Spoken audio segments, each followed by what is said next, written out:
আমের রাজ্য নওগাঁ। এবার এই জেলার নাকফজলি আম পেল ভৌগোলিক নির্দেশক অর্থাৎ জিআই সনদ। এই অর্জনে উচ্ছ্বাসিত কৃষক ও জেলাবাসী। নাকফজলি আম দেখতে লম্বা ও নিচের দিকে নাকের মতো চ্যাপ্টা, সুগন্ধি, রসালো ও অতুলনীয় স্বাদের এই আম মূলত বদলগাছিতেই বেশি উৎপাদিত হয়। ২০১৭ সালে আম চাষিদের উদ্যোগে আবেদন করা হলে অবশেষে ২০২৫ সালের ১ মেতে নাকফজলি পেয়েছে জিআই সনদ। এই ঈদে জামা জুতো অ্যাক্সেসরিজের ডিসকাউন্ট।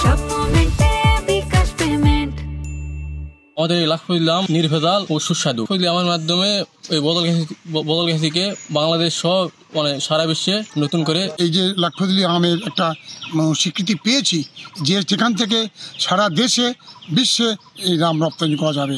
এই নাকফজলি আম সর্বপ্রথম আমি কোলারহাট থেকে চারা সংগ্রহ করি। বাংলাদেশ গন্ডগোল যখন লাগে পাকিস্তান, সেই সময় আনে দুটো গাছ লাগাছিলাম। ওই তখন থেকে এই গাছের ওই আপনার টেপ করে করে এই গাছ সমস্ত ওই আমের জাত হয়ে গেছে।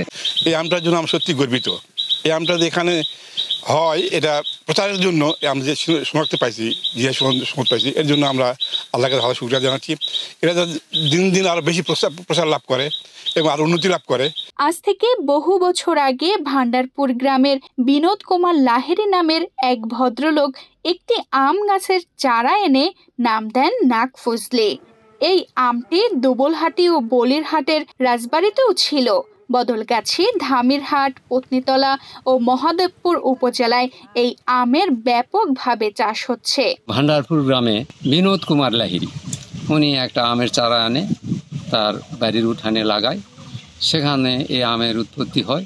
তখন আমের স্বাদ, রং, আকার দেখে এলাকার লোক উদ্বুদ্ধ হয়। পর্যায়ক্রমে ওখান থেকে আস্তে আস্তে বিস্তৃতি লাভ করে গোটা বদলগাছি উপজেলাতে এই আমের চাষ ছড়াই পড়ে। শিল্প মন্ত্রণালয়ের অধীনে জিআই অধিদপ্তর একটা আছে, সেখানে আমরা জিআইয়ের অনুমোদনের জন্য, সনদের জন্য আমরা আবেদন করি। তারপরে ওখান থেকে পর্যায়ক্রমে বিভিন্ন চিঠিপত্র আসে। আমের তথ্য উপাত্ত, এর গুণাগুণ, আমের ভিতর কী উপাদান আছে, এর ওজন কত, এর ডিএনএ টেস্ট, বহু প্রকার প্রশ্ন আসে। তখন আমরা বদলগাছি এগ্রিকালচার অফিস, অনেক জায়গাতে ঘোরাফেরা করে কেউ এর সদুত্তর দিতে পারে না। সর্বশেষ হর্টিকালচার অফিসারের কাছে যাই। তখন উনি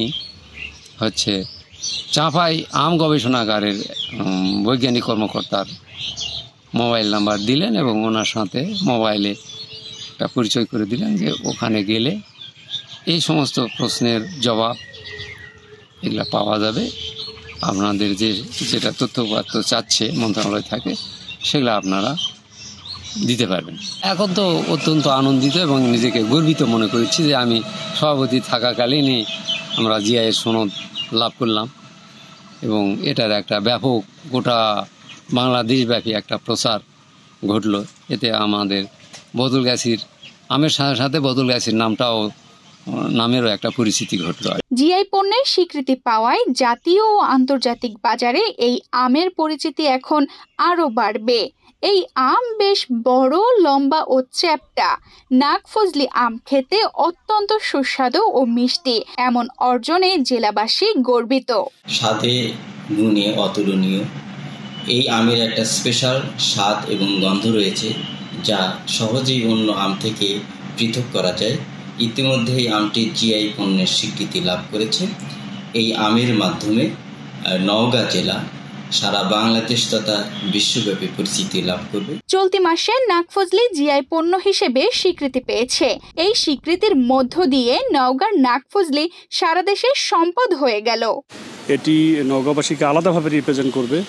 আমি বিশ্বাস করি এই আম এখন যে শুধুমাত্র নওগাঁর একটি অঞ্চলেই বেশিরভাগ এটা চাষাবাদ হচ্ছে, বদলগাছি উপজেলায়।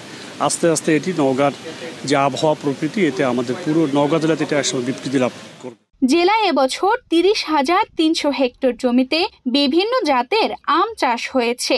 তার মধ্যে পুরো জেলায় ৮৯৮ হেক্টর নাকফজলি চাষ হয়েছে ২৪৫ হেক্টর জমিতে। এবার পুরো জেলায় আম বিক্রির আশা ৩,৫০০ থেকে ৪,০০০ কোটি টাকার। তানজিদা রহমান, ইনায়া, বাংলাদেশ প্রতিদিন।